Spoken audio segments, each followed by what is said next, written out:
वो 1888 का साल था और लंदन अपने उरूज पर था। दुनिया की सबसे बड़ी सल्तनत के मरकज में सनती इनकलाब की दौलत ने शानदार इमारतें खड़ी कर दी थीं। सड़कें गैस की रोशनी से जगमगाती थीं और शहर के अमीर इलाकों में विक्टोरियन तहजीब अपनी इंतहा पर थी। लेकिन इस शानो शौकत के साए में मशरिक की तरफ, शहर के उस हिस्से में जहां धुंध ठहरी रहती थी और कोयले का धुआं हर चीज पर अपनी सियाह तह जमा देता था, एक बिल्कुल मुख्तलिफ दुनिया आबाद थी। Whitechapel. ये नाम खुद गुर्बत, बेचैनी और उन लोगों की अलामत बन चुका था जो तरक्की की उस दौड़ में पीछे रह गए थे। 19वीं सदी के वसत से इंग्लिस्तान में आबादी का दबाव मुसलसल बढ़ रहा था।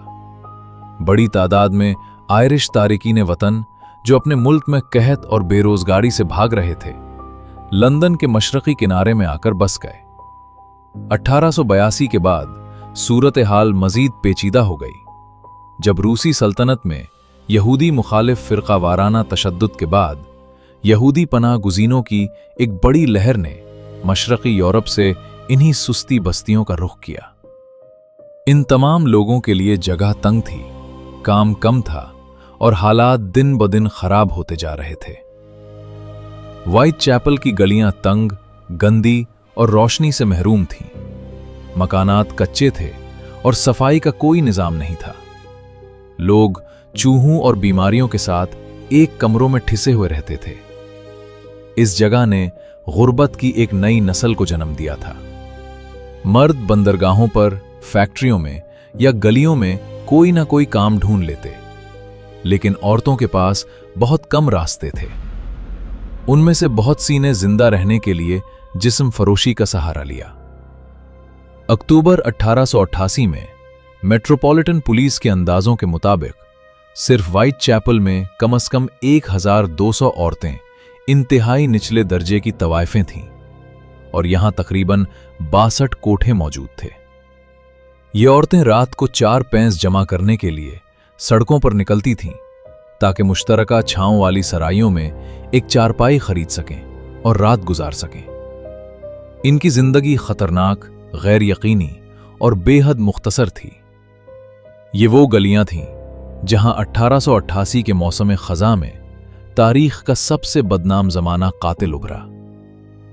जल्द ही पूरा लंदन एक ऐसे नाम से आशना हो गया जो आज तक खौफ और तजस्सुस की अलामत है, जैक द रिपर। अगरचे 1888 से 1891 के दरमियान व्हाइट चैपल में कम से कम 11 औरतें पुरअसरार हालात में मारी गईं, लेकिन तारीखदान आमतौर पर 5 नाम, कैनोनिकल 5 यानी 5 मुस्तनद मुतासिरीन के तौर पर तस्लीम करते हैं, जिनके बारे में ख्याल है कि ये सब एक ही कातिल का शिकार हुईं। ये औरतें महज आदाद व शुमार नहीं थीं। उनमें से हर एक की अपनी कहानी थी, अपने ख्वाब थे और अपनी नाकामियां थीं। मैरी एन निकोलस, जिसे पुली के नाम से भी जाना जाता है, 31 अगस्त 1888 की सुबह सवेरे बुग्स रो में घोड़ों के इस्तबल के दरवाजे के सामने पाई गई। पिछले दिन उसने अपना किराया शराब पीकर उड़ा दिया था और उसे सराय से निकाल दिया गया था। जब उसकी रूममेट ने उसे आखिरी बार देखा तो निकोलस ने बेफिक्री से कहा था, मैं जल्दी से अपने किराए का पैसा कमा लूंगी, देखो मेरे पास कितनी खूबसूरत टोपी है। वो 43 साल की थी और अपने पीछे 5 बच्चे छोड़ गई थी। उसका गला 2 गहरे वार से कटा हुआ था और उसका पेट फाड़ दिया गया था। 8 दिन बाद एनी चिपमैन 8 सितंबर की सुबह हेम्ब्री स्ट्रीट के एक सहन में मुर्दा पाई गईं। 47 साला एनी कभी विंडसर में निस्बतन आरामदेह जिंदगी गुजार रही थीं और उनकी शादी की एक तस्वीर भी मौजूद है, जो उन 5 औरतों में से वाहिद तस्वीर है जो हमारे पास है। लेकिन शराब और गुर्बत ने उन्हें भी सड़क पर ला खड़ा किया। उनकी लाश का गला भी कटा हुआ था और उनका पेट चाक किया गया था, जिससे बच्चा दानी निकाल ली गई थी। 30 सितंबर की रात को व्हाइट चैपल में कातिल ने एक ही रात में 2 औरतों को मारकर शहर को खौफ की लपेट में ले लिया। पहली शिकार एलिज़ाबेथ स्ट्राइड थीं, जिन्हें ड्यूट फील्ड्स यार्ड में पाया गया। उनका सिर्फ गला कटा था, पेट नहीं चाक किया गया था। जिसकी वजह से मुअर्रिखीन का ख्याल है कि शायद कातिल को दरमियान में कोई चीज आ गई थी। दूसरी शिकार कैथरीन एडोज थीं, जिनकी लाश सिर्फ 45 मिनट बाद माइल से थोड़े फासले पर माइटर स्क्वायर में मिली। 46 साला एडोज को अभी रात को शराब पीकर भटकने पर थोड़ी देर पहले पुलिस स्टेशन से रहा किया गया था। उनकी लाश बुरी तरह मस्ख कर दी गई थी। उनकी बाएं गर्दन और बच्चादानी निकाल ली गई थी। आखिरी और सबसे ज्यादा खौफनाक वाकया 9 नवंबर को पेश आया। मैरी जीन कैली, जो उन पांचों में सबसे कम उम्र थीं और उनकी उम्र सिर्फ 25 साल थी, मिलर्स कोर्ट के एक कमरे में अपने बिस्तर पर मुर्दा पाई गईं। कातिल ने अंदर आकर दरवाजा बंद कर लिया था और उसे काफी वक्त मिला था। उसने उसके जिस्म को इस बुरी तरह मस्ख किया कि पहचानना मुश्किल हो गया। पुलिस को मंजर ने हैरान कर दिया। कहा जाता है कि तफ्तीशी अफसर फ्रेडरिक एबरलाइन को देखकर कै आ गई थी। कैली की मौत के साथ ही कत्ल का सिलसिला अचानक रुक गया। लंदन मेट्रोपॉलिटन पुलिस के लिए यह कोई आम तफ्तीश नहीं थी। व्हाइट चैपल डिवीजन की सरबराही इंस्पेक्टर एडमंड रेड कर रहे थे, लेकिन जैसे जैसे कत्ल का सिलसिला बढ़ा, स्कॉटलैंड यार्ड से तजर्बाकार तफ्तीशकार भेजे गए। उनमें इंस्पेक्टर फ्रेडरिक एबरलाइन, हनरी मूवर और वॉल्टर एंड्रियोज शामिल थे। उन्होंने सैकड़ों अफराद से पूछगुछ की, घर घर जाकर मालूमात इकट्ठी की और उसी से जायद मुश्तबा अफराद को हिरासत में लिया। लेकिन उन्हीं मुश्किलात का सामना था। विक्टोरियन दौर में जदीद फ्रांजिक साइंस नहीं थी, उंगलियों के निशानात का इंदराज नहीं होता था और खून की जांच के तरीके महदूद थे। सबसे बड़ी रुकावट यह थी कि 2 मुख्तलिफ पुलिस फोर्सेस काम कर रही थीं। मेट्रोपॉलिटन पुलिस व्हाइट चैपल की इंचार्ज थी, लेकिन जब कैथरीन एडोज शहर लंदन के इलाके माइटर स्क्वायर में मारी गईं, तो सिटी ऑफ लंदन पुलिस भी तफ्तीश में शामिल हो गई। दोनों के दरमियान राब्ते में खराबी थी। 30 सितंबर की सुबह जब कातिल ने एक ही रात में 2 औरतों को मार डाला, पुलिस को गोल्डस्टन स्ट्रीट में एक खून में लथड़ा कपड़े का टुकड़ा मिला जो कैथरीन एडोज के थे। उसके ऊपर दीवार पर चाक से कुछ लिखा हुआ था। पीसी एल्फ्रेड लॉन्ग के मुताबिक तहरीर थी, the Juwes are the man that will not by blamed for nothing. यहूदी वो लोग हैं जो किसी चीज के लिए मूरिद इल्जाम नहीं ठहराए जाएंगे। ये एक अहम लम्हा था। सुपरिटेंडेंट थॉमस आर्नल्ड, जो व्हाइट चैपल डिवीजन के इंचार्ज थे, मौका पर पहुंचे। उन्होंने फौरन फैसला किया कि इस तहरीर को मिटा दिया जाए। उनका खदशा था कि इलाके में पहले से मौजूद यहूदी मुखालिफ जज्बात को देखते हुए सुबह होते ही यह तहरीर फसादात का बायस बन सकती है, क्योंकि इस इलाके में ज्यादातर यहूदी आबाद थे। सिटी पुलिस के अफसरान ने एतराज किया कि पहले इसकी तस्वीर खींची जाए, लेकिन पुलिस कमिश्नर सर चार्ल्स वॉन्ड ने आर्नल्ड के फैसले की हिमायत की और सुबह 5:30 बजे तहरीर मिटा दी गई। ये तफ्तीश की सबसे बड़ी नाकामियों में से एक थी। आज अगर वो तहरीर महफूज होती तो शायद कातिल की शनाख्त के बारे में कोई नई राह मिलती। सितंबर 1888 के आखिर में एक वाकया पेश आया जिसने इस कातिल को एक अफसानवी किरदार में तब्दील कर दिया। 27 सितंबर को सेंट्रल न्यूज एजेंसी को एक खत मिला जिस पर दस्तखत थे जैक द रीपर।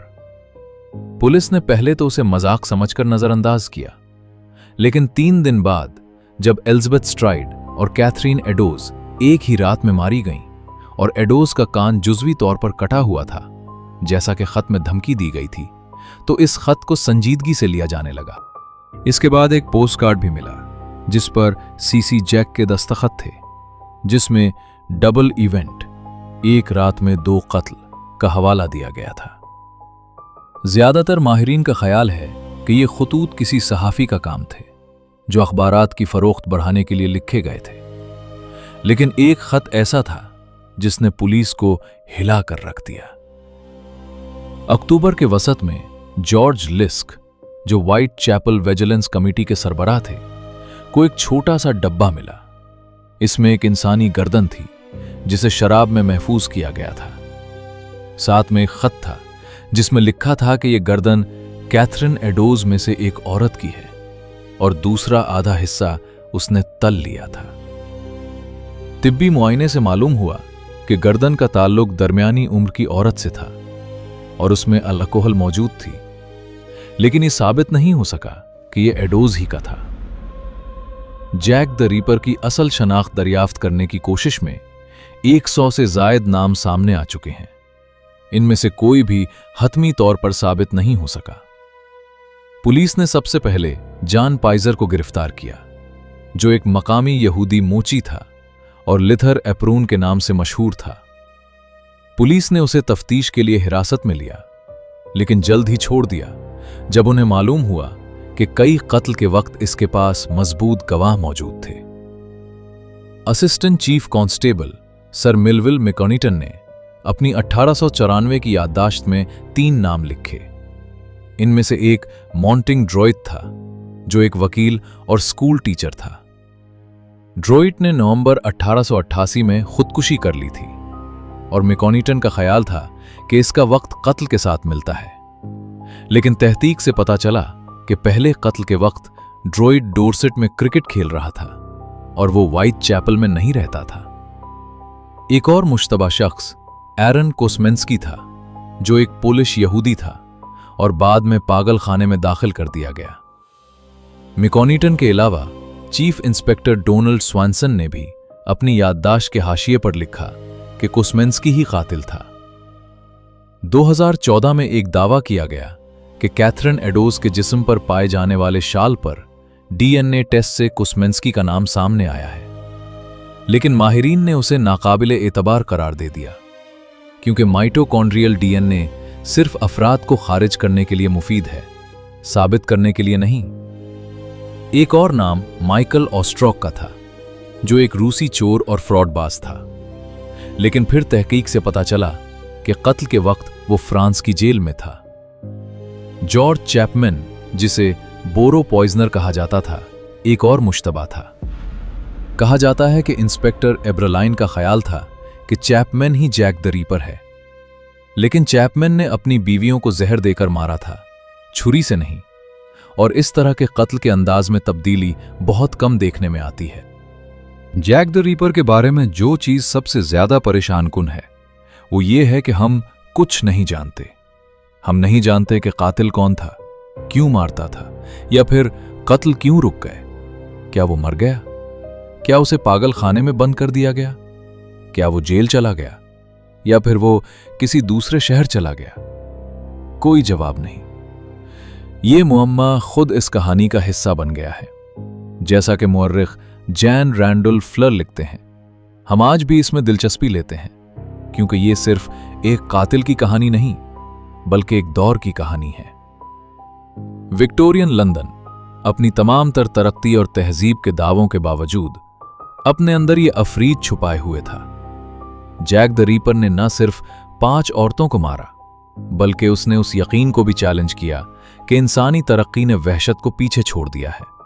मेरी Ann Nichols, Annie Chapman, Elizabeth Stride, Catherine Eddowes और मेरी जीन कैली, इन 5 औरतों की जिंदगियां गुर्बत में गुजरी और उनकी मौतें खौफनाक थीं, लेकिन उनकी कहानी ने हमें अपने मुआशरे के तारीक पहलुओं को देखने पर मजबूर किया।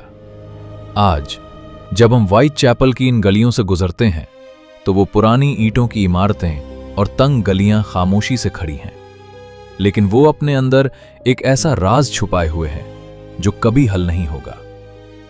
जैक द रीपर की असल शनाख्त शायद हमेशा एक मुअम्मा बनी रहेगी, और शायद इसी मुअम्मे ने उसे हमेशा जिंदा रखा है। और अगर आपको ये कहानी पसंद आई तो इस वीडियो को लाइक करें, सब्सक्राइब करें और इस घंटी को दबा दें, ताकि अगली बार जब हम तारीख के किसी और बाब को खोलें तो आप हमारे साथ हों, क्योंकि तारीख में ऐसे कई राज छुपे हैं जो अभी तक रोशनी का इंतजार कर रहे हैं।